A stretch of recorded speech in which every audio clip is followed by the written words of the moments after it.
Thank you all. Thank you.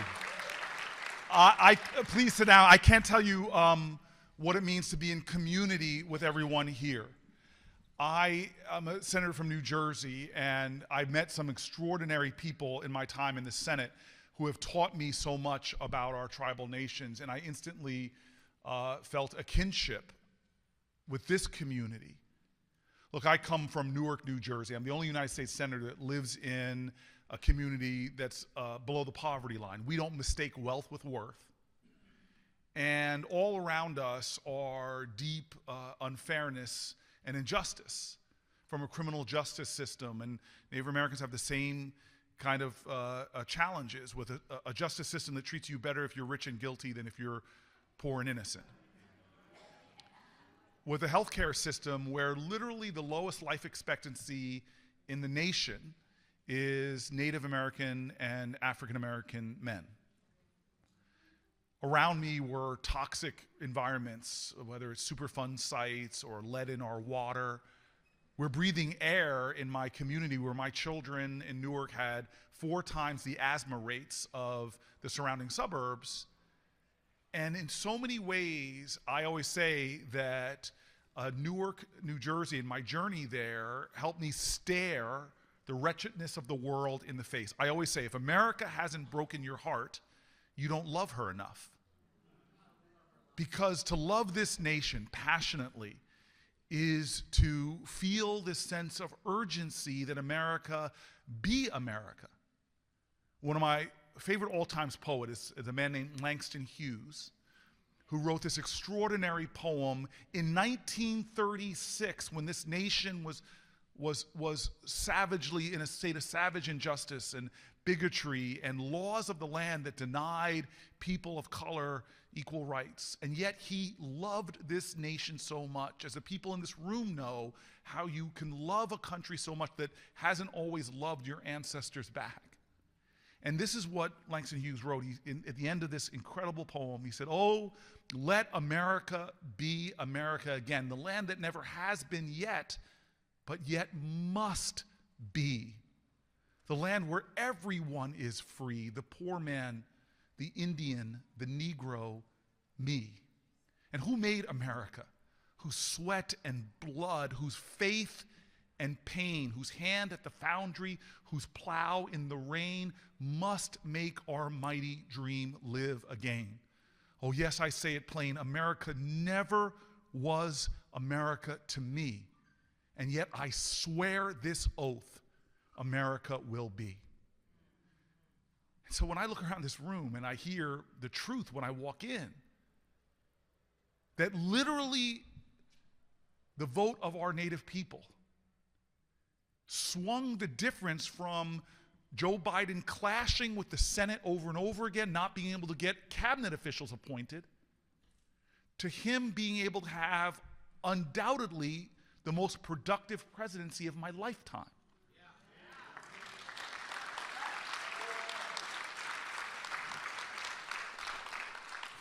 From my brother Tester,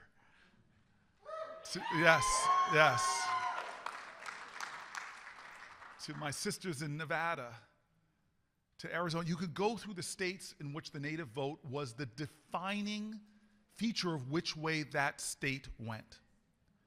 And so there's a lot of this praise this week, and I think it's truth. We have great leaders in our country that have titles, but we all know that leadership is not a position or a title.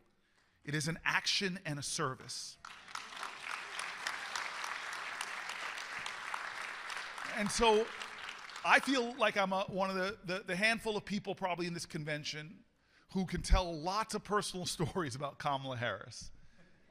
I really love the fact that I've known her for years and years and years and years. Before she was a senator, she was my friend. And the great thing about her, when she got to the Senate, I was begging her not to run for governor in California. I was begging her to run for the Senate because I was the only black person in the Democratic caucus then, and I knew that the Senate was urgently in need from people of different lived experiences. I was like, please, baby, please, baby, please, baby, please, run for the United States Senate. because no one ever in the history of America has had your lived experience. And I knew that when she came that she would be a standard bearer for issues that are urgent, that most Americans maybe don't realize that they have champions like her for, the kind of stuff that doesn't make headlines. But when I was looking for a partner on maternal mortality rates, which in this nation are horrific. Overall, we're the worst country of the Western nations for children dying in childbirth, premature birth, and women dying in childbirth. But it's worse for who? Black populations and Native populations. When I needed someone to stand up for farmers of color, when I needed someone to stand up for environmental injustice, when I needed someone to partner with me, she was either there to partner with me or challenging me to step up and partner with her. But that's not why I was so excited about the invitation to come here. I was excited to come to the invitation here because I know that she's a great leader, but we've had great candidates before. We've had the best candidates before. They still lost the general election. This election won't be won by who has the better candidate. I'm sorry. It's going to be won by what we do, because we're the leaders that we've been looking for.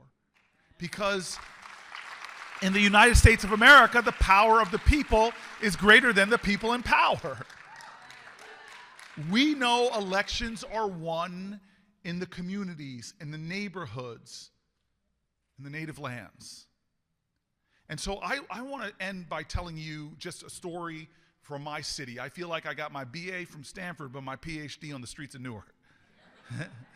And that city broke me down and built me back up so many times. I learned about what real hope is from a woman on the 5th floor of the projects who taught me that hope is the active conviction that despair will never have the last word.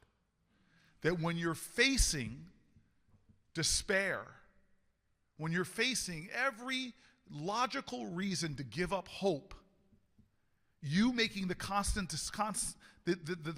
decision that in the absence of all evidence for hope, then I will be the hope. In absence of all evidence for love, I will bring love. When the world seems ruthless, I'll bring the compassion and the empathy. The test of the moment will always be not what happens to us. The stories of our peoples is full of tragedies, but the greatness of our peoples has been our consistent, unyielding, indefatigable ability to overcome those challenges.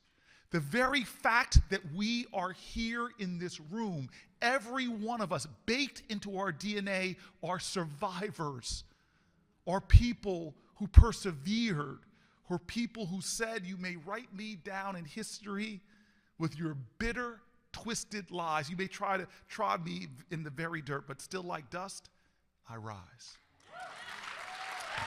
And so the final story I'll tell is from one of my PhD classes in Newark. You see, we had a storm coming to our city, a storm coming to our state.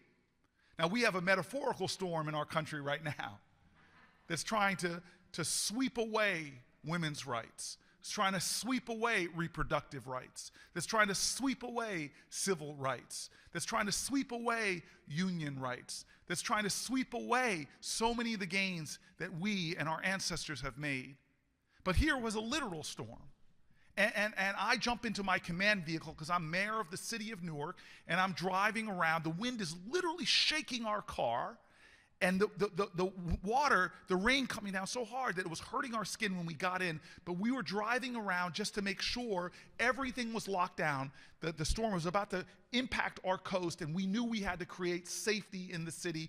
So I had curfews on and everything, but I was going to give one more drive around. And as I'm driving down this long stretch, my cell phone rings. And I answer my cell phone. And forgive me, because this is going to sound disrespectful, but when I answer the phone, the voice on the other line asked me what I believe is the stupidest question in America. I thought it was the stupidest question. Forgive me, I know that sounds rude and disrespectful, but you tell me, this was a question. I answer my phone and the person says, hello, this is the White House operator. Will you hold for the President of the United States? I'm like, who says no to that question? Who says no? And this is like 2012, so you all know, like, I miss Obama. I miss Obama. And I miss her husband, too. But Michelle, I miss Michelle. Michelle, I love you. If you had married me, I'd be president now.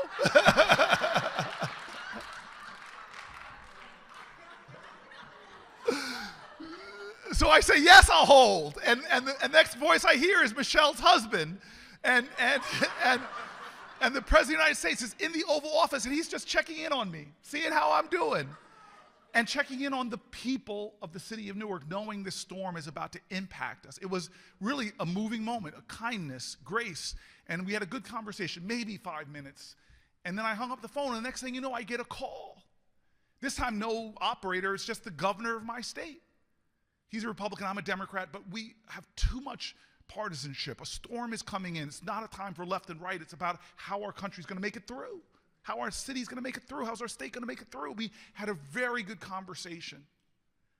And then I hang up with him, and I look up at the top of the hill, and I see that all the trees at the apex of the hill came tearing down, fell down, pulled down the telephone poles too. And so now there's this jangle of wood and wire, shattered splinters all over the place. But as we're getting closer, I see a big floodlight being waved at me frantically. And we were going to slow down anyway, but this guy was making sure that we did.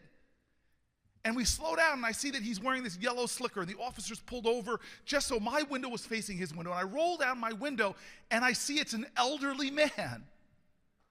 This elderly black man, and the wind and the rain, and I raised my voice. I'm sorry. I yelled at him. I looked at this man, and I said, "What are you doing out here?" And this man looks at me like I just asked him the stupidest question in America. He points over to the wood. He points over to the wires. He points over to the danger, and he says, "Mayor, I'm standing out here to make sure no one comes along and gets hurt." I had just talked to the President of the United States of America. I talked to the governor. I'm the mayor of the largest city, but the greatness I best saw exhibited on that day was the man standing on a hill in savage storm and dark of night, holding up a light so that other people won't get hurt. That is who we are. That is what has gotten our nation through. That is the strength of our ancestors, those who stood on the hills, stood in the storms, put themselves at risk. And so now, us, inheritors of that legacy, I ask you, will you stand with me on the hill? Will you stand for women's rights? Will you stand for civil rights? Will you stand for voting rights? Will you stand for reproductive rights? Will you stand for the vulnerable? Will you stand for the sick?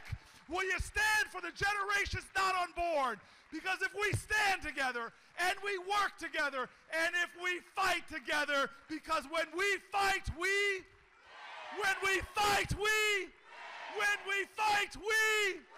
thank you, everybody. God bless you. Thank you. Thank you.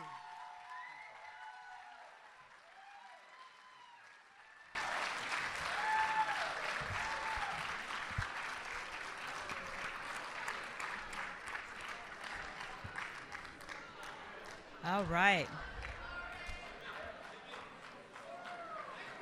All right.